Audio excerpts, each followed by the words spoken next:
తండ్రి యొక్కయు కుమారుని యొక్కయు పరిశుద్ధాత్మ యొక్క పేరిట కృపల రక్షక దయగల దేవ మీ పుణ్యనామునికి స్తోత్రం.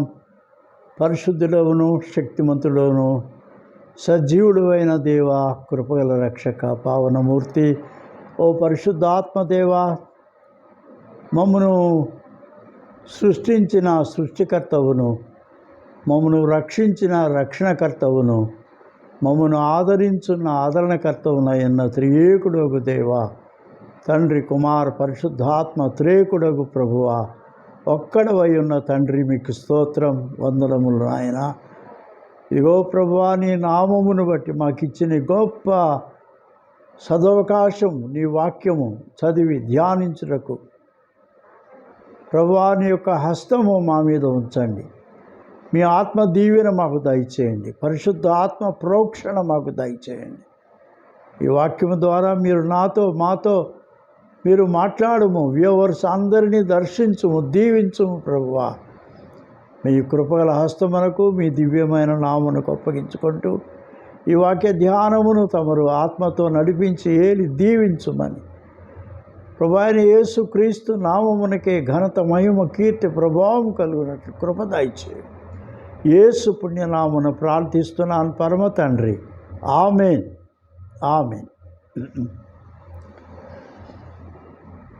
తప్పిదము లేక పొరపాట్లు చేయుట, తప్పులు చేయుట మానవ జీవితంలో చాలా సహజమైన విషయమై ఉన్నది. To err is human but forgiving is divine అని. తప్పు చేయుట మానవ సహజ లక్షణం, కానీ చేయబడిన తప్పును క్షమించుట అనేది దైవ లక్షణం. ఇదినో మనం చదువుకునే గొప్ప ముఖ్యమైన అంశం ఏది అంటే, మానవ జీవితంలో ఈ పాపము అనే ఈ యొక్క దుర్లక్షణం ఆదాము నుండి మొదలై ప్రపంచవ్యాప్తంగా అందరిలో అది వారి నైజములో, వారి తత్వములో, వారి స్వభావములో అది బాగా లోతుగా పాతుకుపోయి ఉన్నది, వ్రేళ్ళూరికిపోయి ఉన్నది. అందుచేత మనుషుడు సహజంగానే తప్పు చేస్తాడు. తప్పుడు ఆలోచనలు, తప్పుడు కార్యములు, క్రియలు, ప్రవర్తన అంతట్లో కూడా చెడుతనము ప్రస్ఫుటంగా కనిపిస్తుంది. పాపము దాని యొక్క వికృత రూపం మానవ జీవితంలో, మనుషుల యొక్క ప్రవర్తనలో, వారి కుటుంబంలో కానీ, వారి సమాజంలో కానీ, లోకమంతటా కూడా విస్తృతంగా, విస్తారంగా ప్రబలి ఉన్నదని మనం గ్రహిస్తూ ఉన్నాం. దుష్టత్వము ప్రపంచమంతటా కూడా అది చెదిరి ఉన్నది. కాబట్టి ఈ లోకంలో మనుషులు వారి యొక్క స్వభావ లక్షణంలో ఉన్నది ఏది అంటే కోపము, ఈర్ష్య, అసూయ, ద్వేషము, కక్ష, పగ, కలహము. తద్వారా వారికి వారే కీడు చేసుకుంటున్నారు. వారి స్వభావములో వారు ఇతరులకు కూడా కీడు, హాని కలుగు చేస్తున్నారు. సమాజంలో ఇది బాగా మానవ సమాజం అంతటిలో కూడా ఈ చెడుతనము భయంకరంగా ప్రబలి ఉన్నది. దేవుడు మనుష్యుణ్ణి చాలా మంచి మనుష్యుడుగా తయారు చేశాడు. ఎందుకంటే దేవుని స్వభావమే మంచితనం, గుడ్నెస్. అయితే మానవ స్వభావములోనికి ఎప్పుడైతే ఆదాము దేవునికి వ్యతిరేకంగా ఆజ్ఞాతిక్రమం చేసి పాపం చేశారు, తప్పిదం చేశారు, ఇక వారి జీవితంలోకి ఈ వెంటనే క్షణాల్లో వారి లోపలికి ప్రవేశించింది ఏది అంటే భయం, పాప భీతి అనేది వారి లోపలికి వచ్చేసింది. ఇక దేవుణ్ణి వారు ముఖాముఖిగా చూడలేకపోతున్నారు. దేవుడు కూడా వారితో ఎంతో సంతోషంగా వారితో సహవాసం చేయాలని దిగి వస్తున్నాడు, కానీ వారు దూరంగా వెళ్ళిపోతున్నారు. చెట్ల చాటును దాక్కుంటున్నారు. దేవుణ్ణి ముఖాముఖిగా ఎదుర్కోవడం లేదు, కలుసుకోవడం లేదు. అటువంటి దుస్థితిలో దేవుని యొక్క హృదయం చాలా విచారంగా, దుఃఖంగా, ఆయన మనుషుడు దూరమైపోవడం ఆయనకు చాలా ఇబ్బందిగా ఉండింది, కష్టంగా ఉంది, సహించలేనిదిగా ఉంది. కాబట్టి తిరిగి మనుషుని జీవితంలో దేవుడు ఒక మార్పు చేయాలని కోరుతున్నాడు. ఆ మార్పు ఏంటంటే మనుషుడు తన పాపమును గుర్తెరిగి దాన్ని ఒప్పుకొని దాన్ని విడిచిపెట్టినట్టయితే దానిని క్షమించడానికి దేవుని యొక్క హృదయం ఎల్లప్పుడూ కూడా సిద్ధముగా ఉన్నది. God is very much ready to forgive. అందుకనే ఆ డివైన్ క్వాలిటీ ఏది అంటే ఫర్గివ్నెస్ ఈజ్ డివైన్ క్వాలిటీ, దైవ లక్షణం. అది మన జీవితంలో ఇది చాలా ముఖ్యమైనటువంటిది.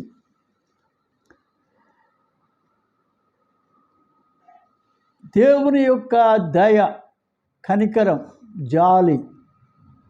ఎందుకంటే ఆయన కరుణా సమృద్ధి కలిగిన దేవుడు. మనుషుణ్ణి దయ చూపేవాడు, కరుణించేవాడు, క్షమించేవాడు.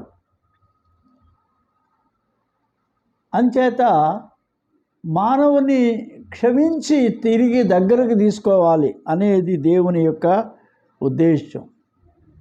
కాబట్టి ఈ లోకంలో మనుషునికి సమీపంగా రావాలి అంటే మనుషుల్లో తాను కూడా ఒక మనిషి అవ్వాలి, ఒక మనుషుడు అవ్వాలి. అందుకనే దేవుడు నరావతారుడై కన్యమరియ గర్భములో ఒక దీన శిశువుగా జన్మించి ఒక మనుష్యుడుగా ఆయన పుట్టి మానవ జీవితంలోనికి ఆయన ప్రవేశించాడు. మనుషుల జీవితాల్లోనికి ఆయన ఒక మార్పు తీసుకురావాలని కోరుతున్నాడు. మనుషుని హృదయం మార్చాలి, అతని మనస్సు మార్చాలి, అతని అంతరంగ స్వభావం, అతని నైజములో మార్పు తీసుకురావాలి. ఆ మార్పు ఏంటంటే మనుష్యుడు తన తోటి వారిని క్షమించేవాడుగా అతన్ని తయారు చేయాలి. కాబట్టి ఇక్కడ ఈ రెండు విషయాలు మనం చూస్తున్నాం. ఒకటి, మనుష్యుడు అతని జీవితంలో కూడా దయ చూపేవాడుగా ఉండాలి, క్షమించేవాడుగా ఉండాలి. అలాగనే మనుషుని పాపము ఎంత పెద్ద పాపమైనా, ఎంత ఘోర పాపమైనా క్షమించేది దేవుని యొక్క గొప్ప హృదయం, గొప్ప మనస్సు. Human sin and divine forgiveness అనేది ఈనాటి అంశం.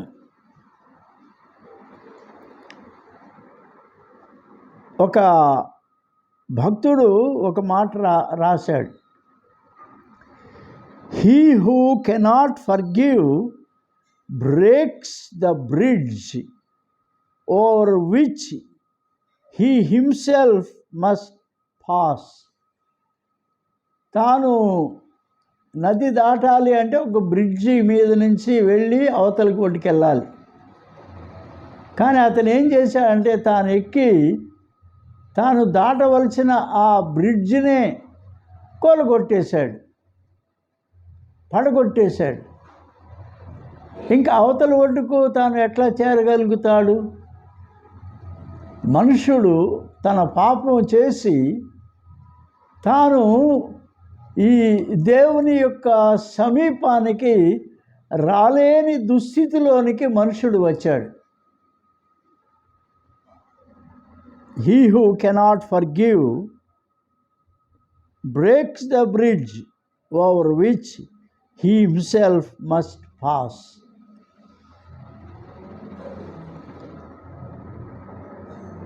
కాబట్టి ఈ మానవ సమాజంలోనికి ఒక నూతన నియమమును దేవుడు ప్రవేశపెట్టదలుచుకున్నాడు.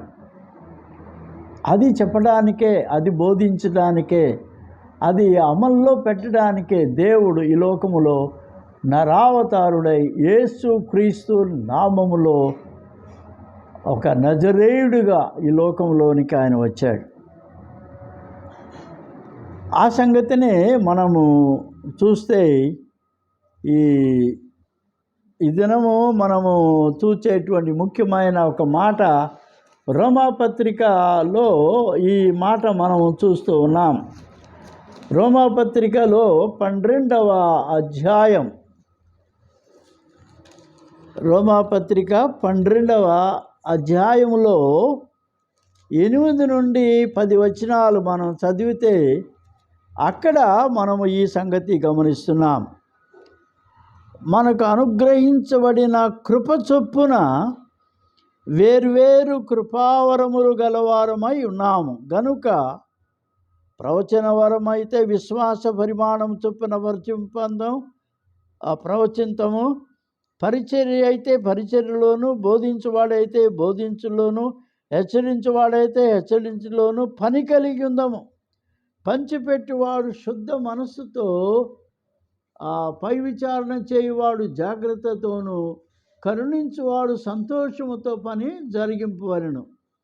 మీ ప్రేమ నిష్కపటమైనదై ఉండవలెను. చెడ్డదాని అసహించుకొని మంచి దానిని హత్తుకొనుడి. సహోదరులారా, ప్రేమ విషయములో ఒకని యందొకడు అనురాగము గలవారై ఘనత విషయములో ఒకరినొకడు గొప్పగా ఎంచుకొనుడి. అది కాబట్టి మానవ సమాజంలో ఈ యొక్క శుభ లక్షణం, మనుషుల యొక్క అపరాధములు మనం క్షమించాలి. అంచేత ఈ గొప్ప సత్యాన్ని ఇదను మనం జ్ఞాపకం చేసుకుందాం. క్షమించుట అనేది ఈ సంగతి మనకు ప్రభువు తెలియచేయడానికే ఈ మత్తయి సువార్త 18వ అధ్యాయంలో 21వ వచనం నుంచి ఒక వృత్తాంతాన్ని ప్రభువారు ఒక బోధగా చెప్తున్నాడు. మత్తయి సువార్త 18:21. ఆ సమయమున పేతురు ఆయన యొద్దకు వచ్చి, ప్రభువా, నా సహోదరుడు నా ఎడల తప్పిదము చేసిన ఎడల నేను ఎన్ని మారులు అతని క్షమింపవలెను? 7 మారుల మట్టుగా అని అడిగెను. తప్పిదము అనేది మానవ జీవితంలో, మన జీవితంలో ప్రతి దినం మనం మాటలోనో, పలుకులోనో, ప్రవర్తనలోనో, క్రియలలోనో ఏదో ఒక తప్పిదము మనం చేస్తాం. ఎందుకంటే మన అంతరంగ స్వభావములో ఈ పాపము అనేటటువంటి ఆ దుర్లక్షణం మనలో ఉన్నది. కనుక మన చూపులోనూ, మన పలుకులోనూ, మన మాటలోనూ, మన క్రియలోనూ ఇతరులకు, మన తోటి వారికి, మన సహోదరులకు మనం ఏదో తప్పిదం, ఏదో ఒక పొరపాటు మనం చేస్తూనే ఉంటాం. అయితే అలా చేసినప్పుడు నేను క్షమించాలి, ఎన్ని మార్లు క్షమించాలి అని పేతురు యేసుక్రీస్తు ప్రభు వారి ప్రథమ శిష్యుడు అడుగుతున్నాడు. అందుకు యేసు అతనితో ఇట్లా, నేను 7 మారుల మట్టుకే కాదు 70 ఏళ్ల మారుల మట్టుకని నీతో చెప్పుచున్నాను. కావున మనము 70 ఏళ్ల మారుల మట్టుకంటే జీవితాంతం క్షమించునే ఉండాలి. క్షమాపణ ఇవ్వడానికి మనకేం కావాలి? సహించాలి, ఓర్పు కావాలి. ఆ జరిగిన తప్పిదాన్ని మనం మర్చిపోవాలి. దాన్ని మీద మన మనసు ఉంచకూడదు, లక్ష్య పెట్టకూడదు. దాన్ని ఎప్పటికప్పుడు మర్చిపోయి క్షమించడం నేర్చుకోవాలి.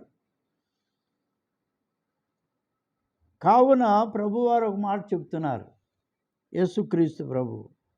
కావున పరలోక రాజ్యము తన దాసుల యొద్ద లెక్క చూచుకొన కోరిన ఒక రాజును పోలియున్నది.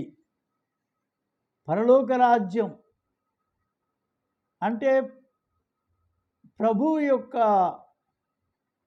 అధికారం, ఆధిపత్యంలో ఉండేటువంటి ఆ పరలోక రాజ్యము ఈ లోకంలోకి ఆయన తన బోధ ద్వారా దాన్ని ప్రకటిస్తున్నాడు, తెలియజేస్తున్నాడు.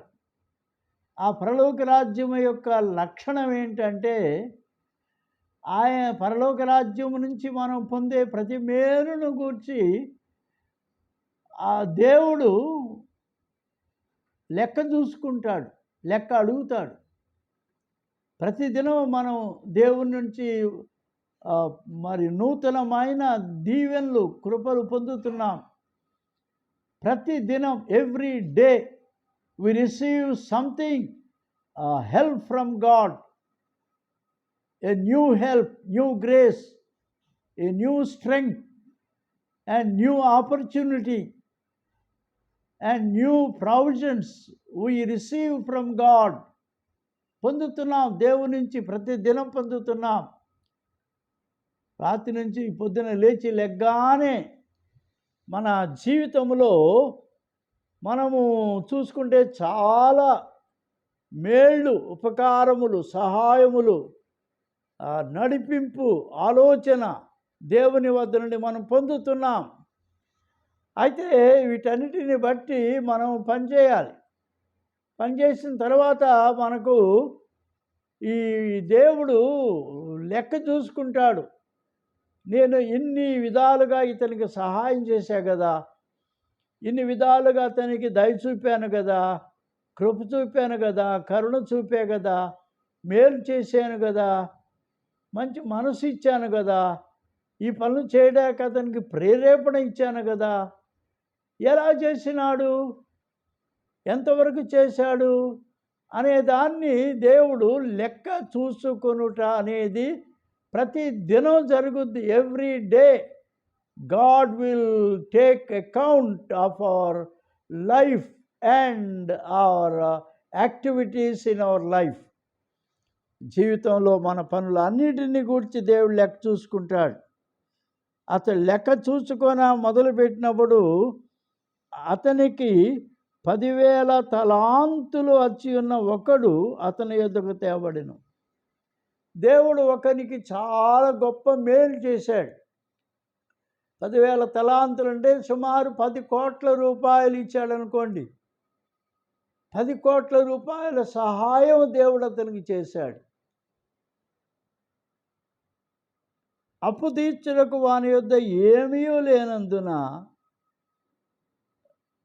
వాని యజమానుడు వానిని, వాని భార్యను, పిల్లలను, వాని కలిగిన యావత్తును అమ్మి అప్పు తీర్చవలనని ఆజ్ఞాపించాను. కాబట్టి దగ్గర ఏం లేదు కాబట్టి ఇతని బజార్లో ఉంచోబెట్టి అతన్ని, అతని భార్యను, అతని పిల్లల్ని, అతని ఆస్తిని, అతని కలిగిన గృహం, పొలం యావత్తు మొత్తం అమ్మేసేసి నా 10 కోట్ల అప్పు తీర్చమనండి అని దేవుడు చెప్తున్నాడు, ఆజ్ఞాపించాడు. కాబట్టి ఆ దాసుడు అతని ఎదుట సాగిలపడి మ్రొక్కి, నా ఎడల ఓర్చుకొనుము, నీకు అంతయు చెల్లింతునని చెప్పగా ఆ దాసుని యజమానుడు కనికరపడి వానిని విడిచిపెట్టి వాని అప్పు క్షమించెను. 3. ఒకటి, దేవుడు ఆ మనుష్యుని యొక్క పరిస్థితిని చూచి అతన్ని కనికరించాడు. రెండవది, అతన్ని విడిచిపెట్టాడు. మూడవది, అతని అప్పు క్షమించాడు. దేవుడు ఇంత గొప్ప ఉదారంగా ఈ 10 కోట్ల రూపాయల అప్పు, తీర్చలేనటువంటి అప్పు కలిగిన ఇతన్ని దేవుడు క్షమించాడు. అయితే ఆ దాసుడు బయటకు వెళ్ళి తనకు 100 దేనారములు, ఎవడో ఒకడు ఇతని దాసుల్లో ఒకడు 100 రూపాయలు ఇవ్వాలి. అచ్చి ఉన్న తన తోటి దాసులలో ఒకరిని చూచి వాని గొంతు పట్టుకొని, నీవు అచ్చి ఉన్నది చెల్లించుము అనెను. అందుకు వాని తోటి దాసుడు సాగిలపడి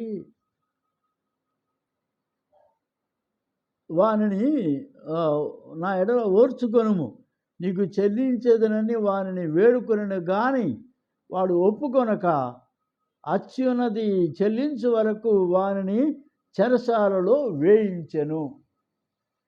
ఇతనికేమో 10 కోట్ల రూపాయల అప్పు ఆ యజమానుని క్షమించాడు. ఇతనికేమో 100 రూపాయలే ఆడు అచ్చి ఉన్నాడు. ఆయన గొంతు పట్టుకొని నువ్వు ఇస్తావా చస్తావా అంటా కూర్చున్నాడు.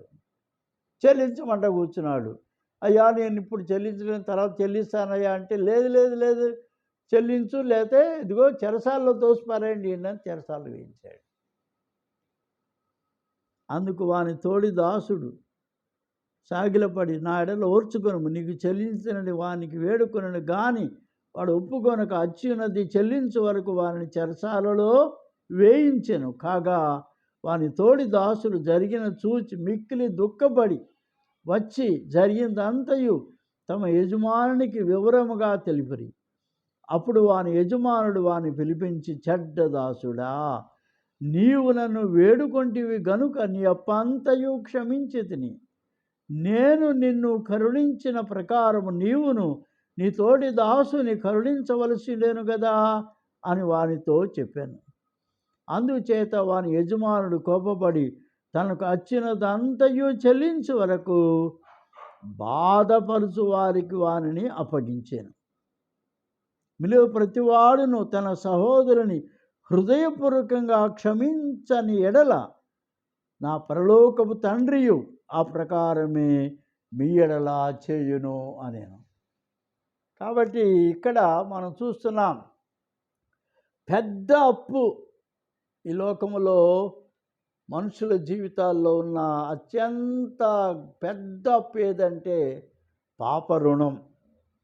మన పాపములే, మన దుష్క్రియలే, మన దుష్టత్వమే, మన చెడుతనమే దేవుని ఎదుట ఒక పెద్ద అప్పులాగా ఉంది. తీర్చజాలని అప్పు అది. ఎవరు తీర్చలేరు, మనుషులు ఎవరు తీర్చలేరు. ఏ మనుషుల వల్ల కూడా పాప రుణము తీర్చుకొనుట వాని చేత కాదు. నువ్వెన్ని పుణ్యకార్యాలు చేయి, పుణ్యనదుల్లో మునుగు, నిలువు దోపిడీలు, ఎన్ని ధర్మకార్యాలు చేయి, నువ్వేం చేసినా సరే నీ పాప రుణము తీర్చుకొనుట అనేది అది నీ వలన జరిగేది కాదు. నువ్వు తీర్చలేవు.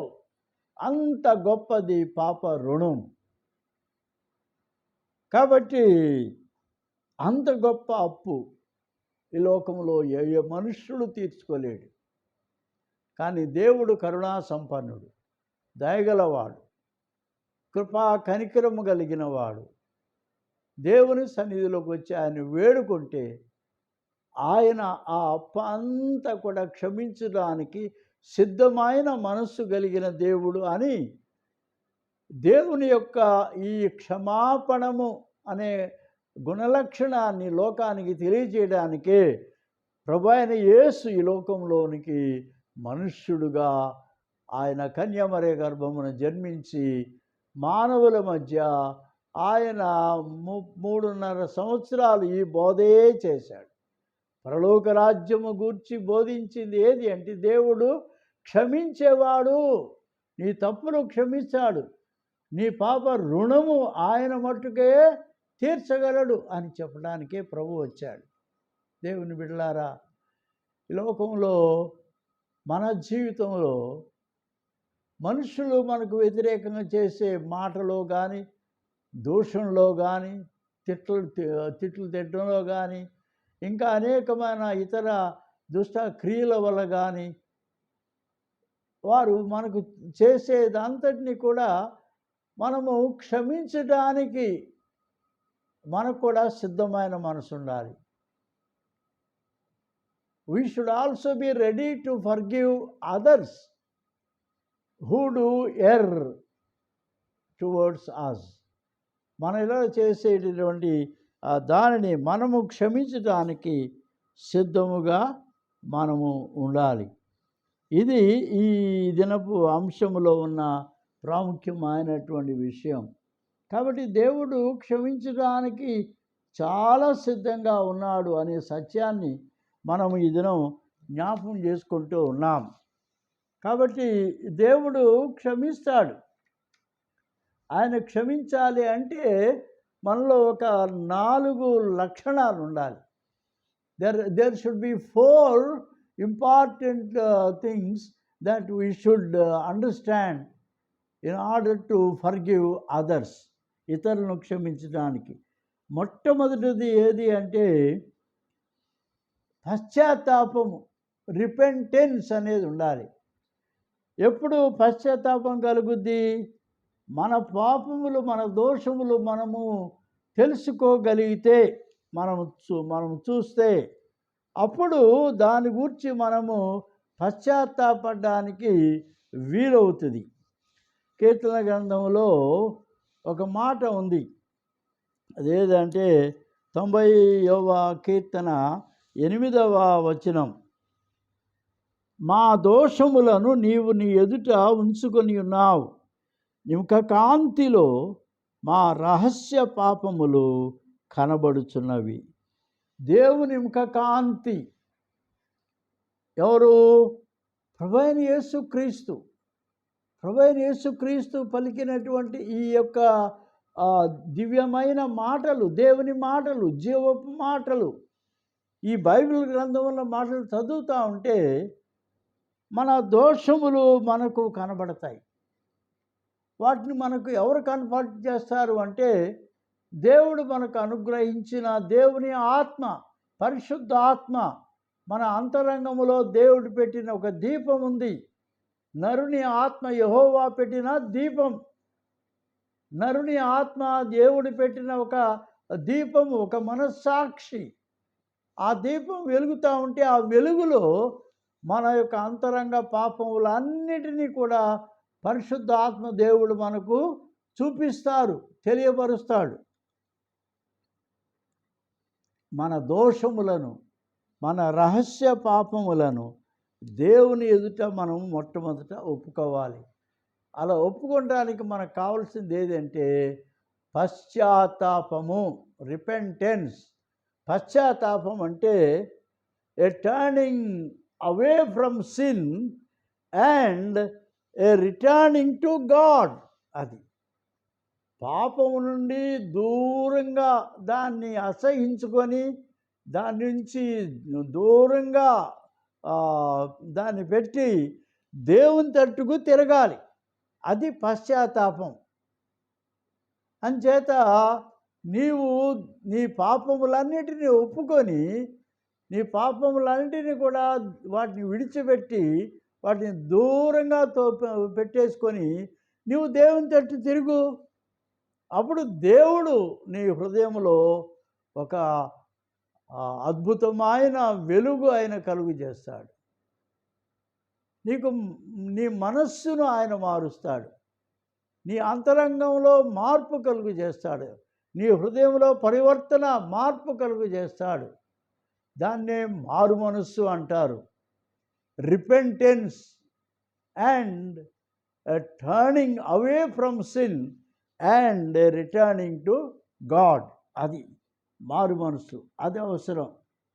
అంచేత ఈ మాట బైబిల్ గ్రంథంలో మనం చూస్తే అపోస్తుల కార్యములు 2వ అధ్యాయంలో ఆ మాట మనకు కనబడద్ది.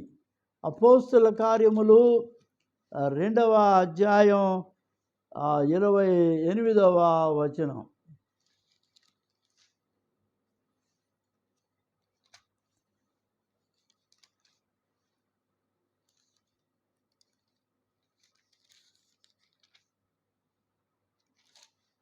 అపోస్తుల కార్యం 2:38. 38.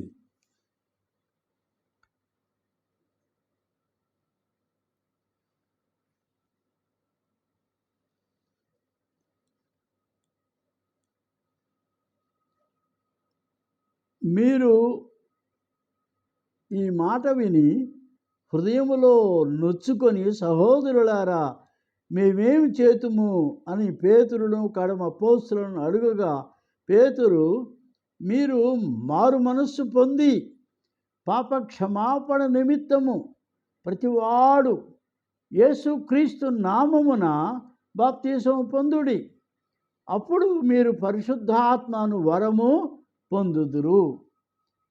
మీరు మారు మనస్సు కలిగి మీరు దేవుని తట్టు తిరగండి, మీరు దేవుణ్ణి బాప్తిసం ద్వారా అంగీకరించండి, అప్పుడు మీరు పరిశుద్ధాత్మను వరం పొందుతారు. కాబట్టి ఈ రిపెంటెన్స్, మారు మనసు అనేది మొట్టమొదటి ఆవశ్యకత. దేనికి? మనం ఇతరులను క్షమించాలి అంటే మన అంతరంగంలో, హృదయంలో, మనస్సులో ఒక మార్పు మనలో కలగాలి.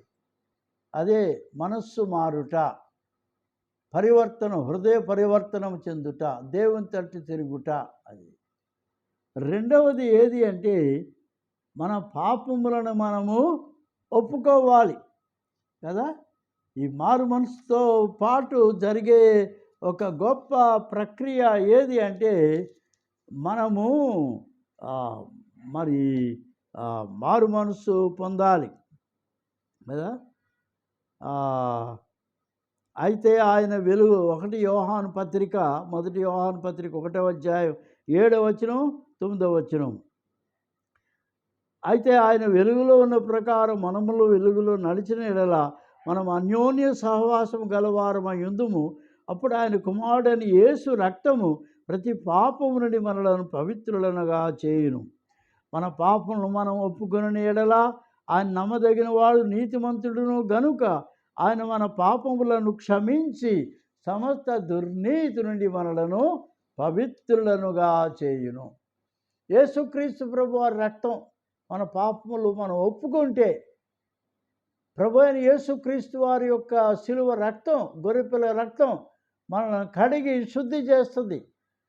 మన అంతరంగ శుద్ధి అవుతుంది, మన ఆత్మశుద్ధి అవుతుంది. రెండవది ఏది అంటే మనము ఆయన తట్టు తిరగాలి. మన పాపను మనం ఒప్పుకొని ఎడల ఆయన నమ్మదగిన వాడు నీతిమంతుడు గనుక ఆయన మన పాపములను క్షమించి సమస్త దుర్నీతి నుండి మనలను పవిత్రులనుగా చేయును. దేవుడు మనలను పవిత్రులనుగా చేస్తాడు. మూడవది ఏది అంటే దేవుడు నాకు మారు మనసు దయచేశాడు, నా మనసు మార్చాడు, నా హృదయం మార్చాడు, నా అంతరంగంలో దేవుని యొక్క కృపాకార్యం జరిగింది కాబట్టి నేను ఇతరులను క్షమిస్తాను. రెండవది ఏది అంటే నా పాపము నేను ఒప్పుకున్నాను, నా పాపములు క్షమించబడినవి, నా పాపములు తుడిచివేయబడినవి, నేను పవిత్రపరచబడ్డాను. కాబట్టి ఇప్పుడు నేను దేవుని యొక్క సహవాసములో ఆయనకు చెంత, ఆయనకు సమీపంగా నేను నిలబడగలుగుతున్నాను. ఇక మూడవది ఏది అంటే విశ్వాసము. మూడవది ఏది? మనం ఇతరులను క్షమించాలి అని చెప్పనంటే మనకేముండాలి? పాప క్షమాపణ అనేది మనకు ఉండాలి. దేవుడు మనలను క్షమించాలి కదా. ఈ లూకాసు వార్త 7వ అధ్యాయంలో 50వ వచనములో ఒక మాట వ్రాయబడి ఉంది. లూకాసు వార్త 7వ అధ్యాయం 50వ వచనం. అందుకు ఆయన, నీ విశ్వాసము నిన్ను రక్షించెను, సమాధానము గలదానవై వెళ్ళుమని ఆ స్త్రీతో చెప్పాను. ఈ 12 సంవత్సరాల నుంచి రక్తస్రావ రోగంతో బాధపడుతున్న స్త్రీ, ఆమె తనకున్న ఆస్తి అంతా కూడా అమ్మేసి వైద్యులకు పోసి ఏమాత్రం కూడా తన రోగం కుదర్చబడలేదు, రోగం నయమలేదు. ఇంకా ఎన్నెన్నో తంత్రాలు మంత్రాలు ఇవన్నీ అయిపోయినాయి, ఏమి రోగం కుదర్చబడలా. ఎవరో చెప్పారు యేసుక్రీస్తు ప్రభు ఆయన నమ్ముకుంటే ఆయన స్వస్థపరుస్తాడని. కాబట్టి ఆమె ఆ జనసమూహములో యేసు ప్రభు వారు వెళుతూ ఉంటే ఆ వెనకమాలుగా వచ్చి ఆయన వస్త్రపు చెంగు అట్లా ముట్టుకుంది. ఆమెం అడగలేదు, ప్రభువా నన్ను క్షమించండి, నన్ను ముట్టండి, స్వస్థపరచండి అని. ఏమనలా. నమ్మకంగా నేను ముట్టుకుంటే చాలు నా యొక్క రోగం కుదర్చబడుద్ది, స్వస్థత పొందుతా నేను అని ఆయన వస్త్రపు చెంగు అట్ట ముట్టుకుంది అంతే. వెంటనే యేసు వెనక్కి తిరిగి చూశాడు. ఎందుకంటే ఒక స్వస్థత జరిగినప్పుడు ఆయనలో నుంచి ఈ యొక్క హీలింగ్ పవర్, స్వస్థపరిచే ప్రభావం ఆయనలో నుంచి బయటికి వెళ్ళింది. కాబట్టి చూశారు, ఎవరు నన్ను ముట్టుకున్నారు, ఎవరో ముట్టుకున్నారు నన్ను, ఎవరో స్వస్థత పొందారు, నాలో నుంచి ప్రభావం బయటికి వెళ్ళింది అని ప్రభు చెప్తున్నాడు. ఇక ఆమె చెప్పింది, మరుగై ఉండలేక ముందుకు వచ్చి, అయ్యా నేనే, నా పరిస్థితి ఇది, నేనే విశ్వాసంతో మీ యొక్క వస్త్రపు చెంగు అట్ట ముట్టుకున్నానయ్యా, నాకు బాగైపోయింది, స్వస్థత పొందాను నేను అంటే ప్రభు ఆమెకు చూచి సంతోషించాడు. దేవుని దగ్గరకు మనం వచ్చి ఏదన్నా కావాలి అంటే ఎట్లా రావాలి? విశ్వాసంతో రావాలి, నమ్మకంగా రావాలి. ఇది దేవుడు చేస్తాడు కదా. ఈ హెబ్రీ పత్రిక 11వ అధ్యాయంలో 6వ వచనం ఉన్నది, దేవుడు ఉన్నాడని తను వెదకు వారికి ఆయన ఫలము దయచేయువాడని నమ్మవలేను కదా. కాబట్టి విశ్వాసముతో ఆయన దగ్గరకు వస్తే యేసుక్రీస్తు ప్రభు తప్పకుండా వారికి మేలు చేస్తాడు, స్వస్థత ఆయన వారికి అనుగ్రహిస్తాడు. కాబట్టి ఒకని పాపములు క్షమించాలి, ఒకడు నాకు విరోధంగా చేసిన తప్పిదం నేను క్షమించాలి అంటే నాకేం కావాలి? మొట్టమొదట రిపెంటెన్స్ కావాలి, పశ్చాత్తాపం కావాలి. రెండవది ఏది? నా పాపం నేను ఒప్పుకోవాలి, నేను పవిత్రీకరించబడాలి, శుద్ధీకరించబడాలి. మూడవది ఏది అంటే ఈ కార్యమును దేవుడు చేస్తాడు అని దేవుని యందు విశ్వాసము, నమ్మకం కలిగి ఉండాలి. ఇకపోతే నాలుగవది ఏది అంటే ఫర్గివింగ్ అదర్స్, ఇతరులను క్షమించేటటువంటి మంచి స్వభావం మన జీవితంలోనికి రావాలి కదా. ఈ లూకాసు వార్త 6వ అధ్యాయంలో ఒక మాట ఉంది. లూకాసు వార్త 6వ అధ్యాయం 37వ వచనం, మీరు తీర్పు తీర్చకుడి, అప్పుడు మిమ్మును గూర్చి తీర్పు తీర్చబడదు. నేరము మోపకుడి, అప్పుడు మీ మీద కూడా నేరము మోపబడదు. క్షమించుడి, అప్పుడు మీరు క్షమించబడుదురు. మీరు తప్పిదము చేశాడు వీడు తప్పుడోడే అని చెప్పనే మాట అనవద్దు. వాణ్ణి ఆ తప్పిదము క్షమించండి. చేసిందా? అప్పుడు అతనికి తీర్పు తీర్చొద్దు, నేరం మోపొద్దు. మీరు అతన్ని క్షమించండి, అప్పుడు అతడు క్షమాపణ పొందుతాడు. ఈ 4 ప్రాముఖ్యమైనటువంటి విషయాలు. ఈ మారు మనస్సు అనేది ఏది అంటే దాని గురించి భక్తులు ఒకడు రాసినటువంటి మాట ఏంటంటే, it's a human moment towards God. దేవుని వైపుకు మనుషుల యొక్క అంతరంగము కదిలి వెళ్ళడం, ఇది మారు మనసు అంటే. Moment, human moment toward God. అది క్షమాపణకు ముఖ్యమైనది. ఇది మానవుని అంతరంగము జాలితోనూ కనికరముతోనూ దయతోనూ అది దేవుని వైపు మళ్ళుకోవాలి, దేవుని వైపు వెళ్ళాలి. అప్పుడు జరిగేది ఏది అంటే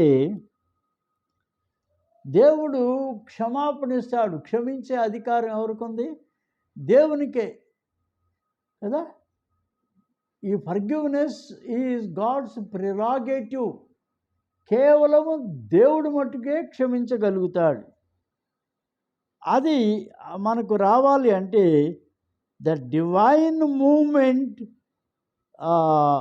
to the humans is forgiveness. దేవుడు మనుషుల వైపు కదిలి రావడం, ఇది క్షమాపణ. క్షమాపణతో దేవుడు మానవుల యొక్క జీవితాల దగ్గరకు ఆయన వస్తాడు. ఆయన వచ్చే ముందు ఆయన హృదయంలో ఏముంది? ఆయన హృదయం నిండా ఈ మనుషుని యొక్క తప్పిదాలు, అతని పొరపాట్లు, అతని యొక్క ఆ చెడు జీవితం అంతటినీ కూడా దేవుడు పక్కకు తోసిపారేసి క్షమించడానికి సిద్ధమైన హృదయంతో మానవుని దగ్గరకు దేవుడు రావడం. A moment, divine moment to the humans. మనుషుల దగ్గరకు దేవుడు కదిలి రావడం క్షమించడానికి. తప్పైన కుమారుడు తప్పు చేశాడు, తప్పు తెలుసుకున్నాడు. ఇక తండ్రి ఇంటికి వెళ్ళి తప్పు ఒప్పుకుందాము అనుకుంటున్నాడు.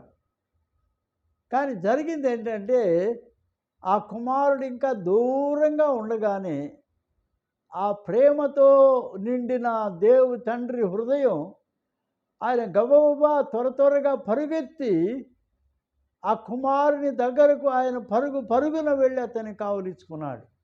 అది దేవుని యొక్క మనస్సు, తండ్రి యొక్క ప్రేమ, తండ్రి యొక్క దయ అలాంటిది. కాబట్టి దేవుడే ఆయన మనుషులను క్షమించడానికి ఆయన తనకు తానుగా స్వతహాగా ఆయన దిగి వస్తాడు. వచ్చి మానవ జీవితంలో దేవుడు ఆ క్షమాపణ అనే దీవెనను మనుషుల హృదయంలో అనుగ్రహిస్తాడు. హెబ్రీ పత్రికలో ఒక మాట ఇక్కడ రాయబడింది. 9వ అధ్యాయం 22వ వచనాన్ని చదివితే,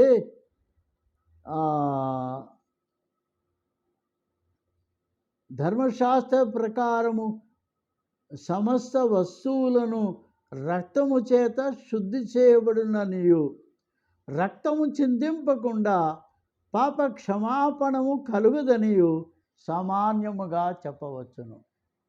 పాపము క్షమించబడాలి అంటే దానికి ఏమి అవసరం? రక్తము చిందించబడాలి. రక్త ప్రోక్షణ ద్వారానే పాపము తుడిచివేయబడింది, కడిగివేయబడుతుంది. ఆ పని ఎవరు చేశారు? కల్వరి శిలువలో ప్రభువైన యేసుక్రీస్తు మన పాపముల కొరకు, మన అపరాధముల కొరకు దేవుడు తన ప్రియకుమారుని పంపి ఆయన మన కొరకు శిలువలో ఈ ప్రాణత్యాగము, ఈ రక్త తర్పణము ఆయన చిందించాడు. కాబట్టి క్రీస్తు రక్తము ద్వారా మనము కడగబడుతున్నాం, తుడిచివేయబడుతున్నాం, శుద్ధీకరించబడుతున్నాం. తద్వారా దేవుని యొక్క క్షమాపణము మనము పొందుతూ ఉన్నాం.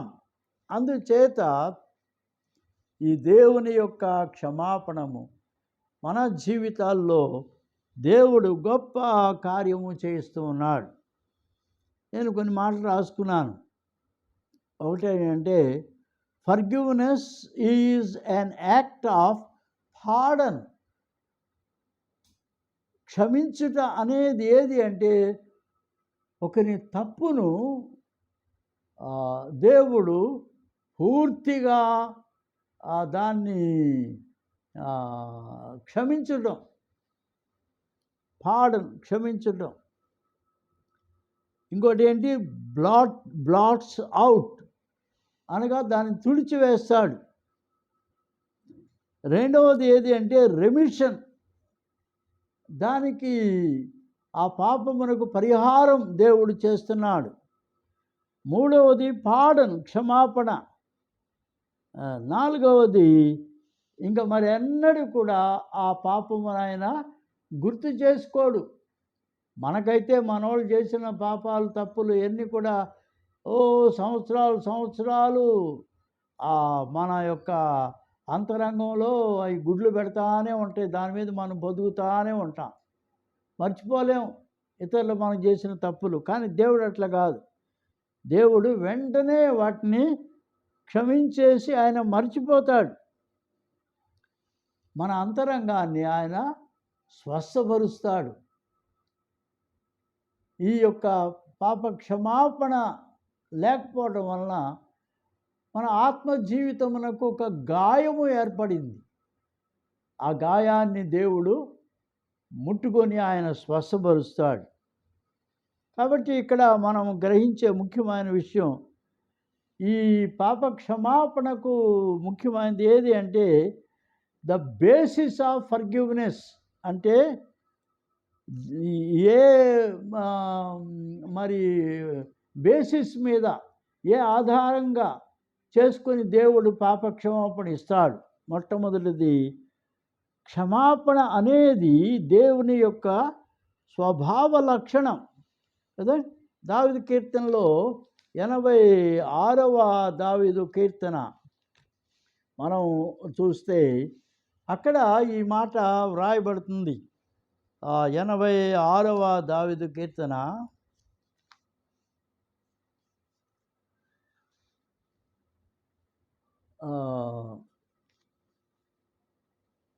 5వ వచనం, ప్రభువా నా ప్రాణము నీ వైపునకు ఎత్తుకొనుచున్నాను, నీ సేవకుని ప్రాణమును సంతోషింపచేయుము.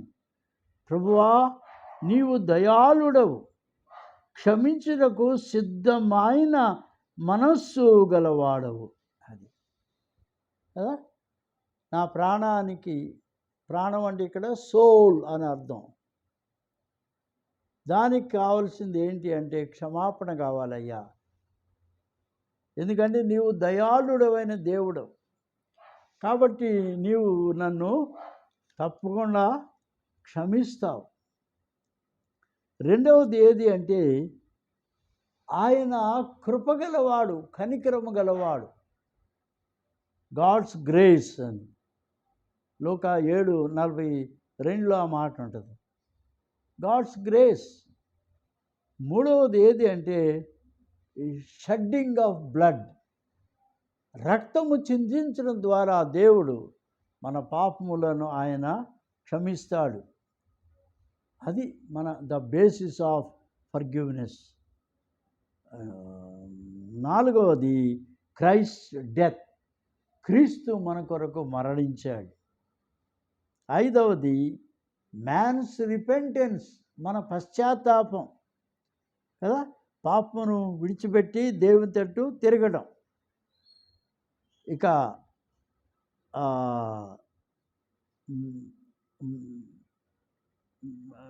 ఐదవది ఫర్గివ్నెస్. మనం ఇతరులను క్షమించినప్పుడు మనము కూడా క్షమించబడతాం. అదే యేసుక్రీస్తు ప్రభువారు మనం నేర్పిన ప్రార్థనలో ఉన్న ముఖ్యమైనటువంటి విషయం. మా పాపములు, మాకు వ్యతిరేకంగా మనుషులు చేసిన అపరాధములను మేము క్షమించిన ఎడల నీవు మా అపరాధములను క్షమించుదువు అని. When we forgive others, God is so much ready to forgive our offences, our sins. కాబట్టి ఇతరులను మనం క్షమించడానికి సిద్ధం ఉండాలి. ఇక చివరిది ఏది అంటే ఫెయిత్ ఇన్ క్రైస్ట్. యేసుక్రీస్తు ప్రభువులో మనకు విశ్వాసం ఉండాలి. ఆయన తప్పకుండా నన్ను క్షమిస్తాడు అని మనం నమ్మాలి. ఈ పాప క్షమాపణ పొందిన జీవితంలో ఉండే విలువైన విషయం ఏది అంటే షోస్ గాడ్స్ రైచియస్నెస్. నేను పాప క్షమాపణ పొందినప్పుడు నాలో ఏముంటుంది, ఏమొచ్చింది? దేవుని యొక్క నీతిమత్వము, నీతి నాలోకి వచ్చింది. నేను నీతిమంతుడిగా ఇప్పుడు దేవుని యొక్క స్వభావం కలిగి ఉన్నాను కనుక నేను వారిని క్షమిస్తాను. రెండవది ఏదంటే మనుష్యుడు పొందేటటువంటి రక్షణ అది అతనికి పూర్తిగా ఎరుక అవుతుంది. Salvation becomes real. నేను రక్షించబడ్డాను అనేది నా అంతరంగంలో ఒక రియాలిటీగా ఉంటుంది, ఒక అనుభవం. నేను రక్షించబడ్డాను, ఎస్ ఐఎమ్ సేవ్డ్ అని. ఇక నాలుగవది, మనం పొందినటువంటి ఈ యొక్క పాప క్షమాపణ మనం ఇతరులకు కూడా చెప్పాలి. We must preach others. ఇతరులకు మనం దాన్ని చెప్పాలి. ఎందుకనంటే మన అంతరంగ జీవితంలోనికి దేవుని యొక్క వాక్యము, సజీవమైన దేవుని వాక్యం మనలోనికి వచ్చింది. లోపల నాటబడి రక్షించుటకు శక్తి కలిగిన దేవుని వాక్యము, జీవము కలిగిన దేవుని వాక్యము లోపలికి వచ్చింది. కాబట్టి తద్వారా మనము అంతరంగములో జీవము కలిగి ఉన్నాం. కాబట్టి మనం ఇతరులను క్షమించడానికి దేవుని వాక్యము మనకు సహాయం చేస్తుంది. ఇది చాలా ప్రాముఖ్యమైనటువంటి విషయం అని ఇదిను మనము జ్ఞాపకం చేసుకోవాలి. ప్రభువు మనకు సహాయం చేస్తాడు. ఎందుకంటే ఆయన మనలను క్షమించుటకు సిద్ధమైనటువంటి దేవుడు. ఆయన మనతో ఉండి మన పాపములను, మన దోషములను క్షమించడానికి దేవుడు సిద్ధంగా ఉన్నాడు. కాబట్టి మరొకసారి జ్ఞాపకం చేస్తాను నేను మీకు, మనకు పాప క్షమాపణకు అవసరమైనది ఏది అంటే, ఒకటి సెల్ఫ్ ఎగ్జామినేషన్. మన యొక్క అంతరంగమును మనం పరిశోధించి తెలుసుకోవాలి. రియలైజేషన్, నేను పాపిని అని గ్రహించాలి. రెండవది ఏది అంటే, మన తప్పిదములు, మన పాపములు దేవుడి ఎదుట మనం దాన్ని ఒప్పుకోవాలి. ఎప్పుడైతే మన పాపం మనం ఒప్పుకుంటామో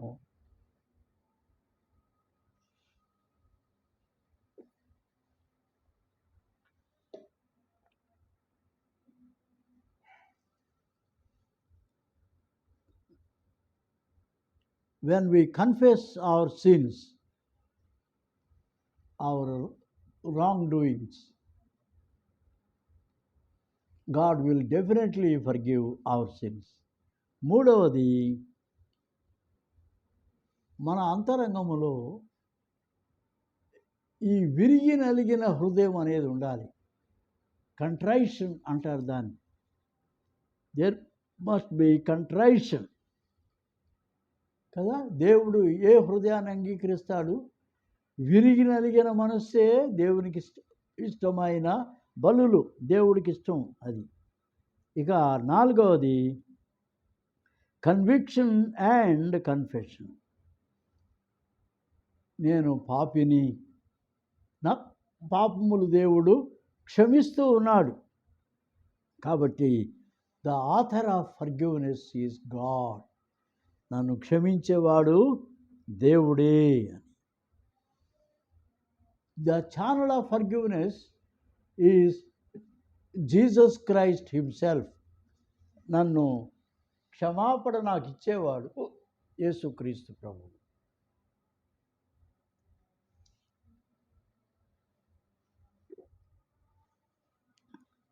ఇదను మనం చదువుకున్నటువంటి వాక్య భాగం ద్వారా మనము స్పష్టంగా గ్రహించేది ఏది అంటే, పాప క్షమాపణ అనేది మనకు అవసరం.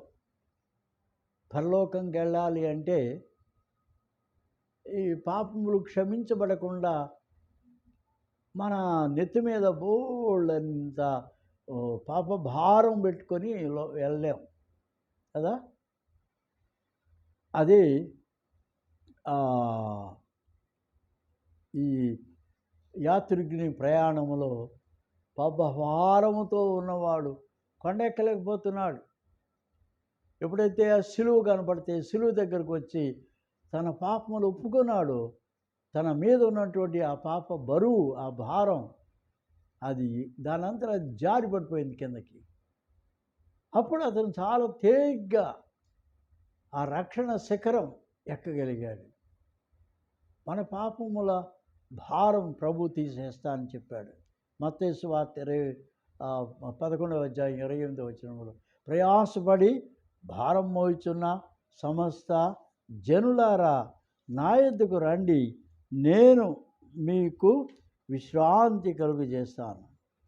మీ పాపదోషములను నేను క్షమిస్తాను, మీకు నెమ్మదిస్తాను, నేను విశ్రాంతినిస్తాను నేను అని ప్రభు అయిన యేసు మనకు తెలియజేస్తున్నాడు.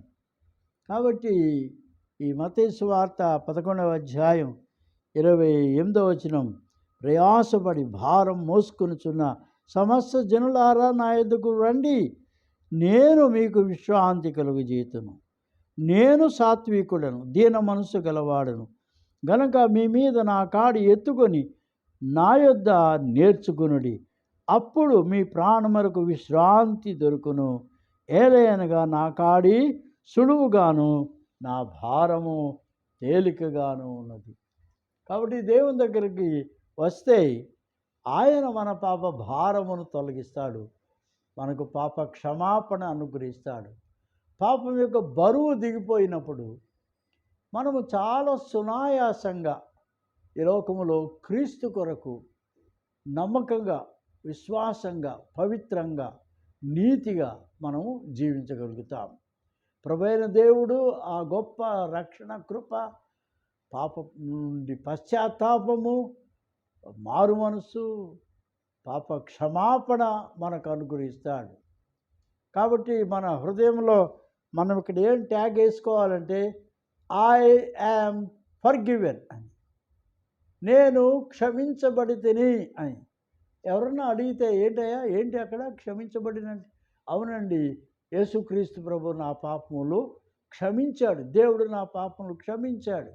ఇప్పుడు నేను నా పాప రుణము నుండి నేను విడుదల పొందాను, పాప భారము నా నుంచి దొర్లిపోయింది, నేనిప్పుడు నెమ్మది కలిగి ఉన్నాడు, విశ్రాంతి కలిగి ఉన్నాను, తేలిగ్గా ఉంది నా జీవితం ఇప్పుడని ప్రభు కొరకు సాక్ష్యం చెప్పడానికి ఈ వాక్యము ప్రభు మీ హృదయములలో బహుగా దీవించి పాప క్షమాపణ నేను పొందాలనే తీర్మానములోనికి నిన్ను ప్రభు నడిపించును గాక. ఆమె. ఓ ప్రభు, ఆ ప్రేమల మా తండ్రి, పాప క్షమాపణ అనేది మాకు ఎంతో అవసరం. అది లేకుండా మేము పరలోకానికి, అదే టికెట్, ఆ టికెట్ లేకుండా, ఆ పాస్పోర్ట్ లేకుండా మేము పరలోకానికి వెళ్ళలేం ప్రభువా. కనుక మా పాపములు క్షమించండి, తుడిచివేయండి, కడిగివేయండి, మమ్మల్ని శుద్ధీకరించండి, మా దోషములు తుడిచివేయండి ప్రభువా. మాకు పాప క్షమాపణ దయచేయండి. నేను క్షమించబడితిని అనే ఆ ముద్ర నా జీవితంలో ప్రభువా, పరలోక రాజ్యములో నేను ప్రవేశించడానికి ఆ పాపపు క్షమాపణ అనే ముద్ర నేను పొంది వెళ్ళట కృప దయచేయమని యేసు క్రీస్తు వారి పుణ్యనామమున వేడుకొనుచున్నాను తండ్రి. ఆమేన్. తండ్రి, కుమారుడు, పరిశుద్ధాత్మ ఏక దేవుని దీవెన దైవాశీస్సులు మనకు అందరికీ ప్రభువు తోడై ఉండి కాపాడును గాక. ఆమేన్.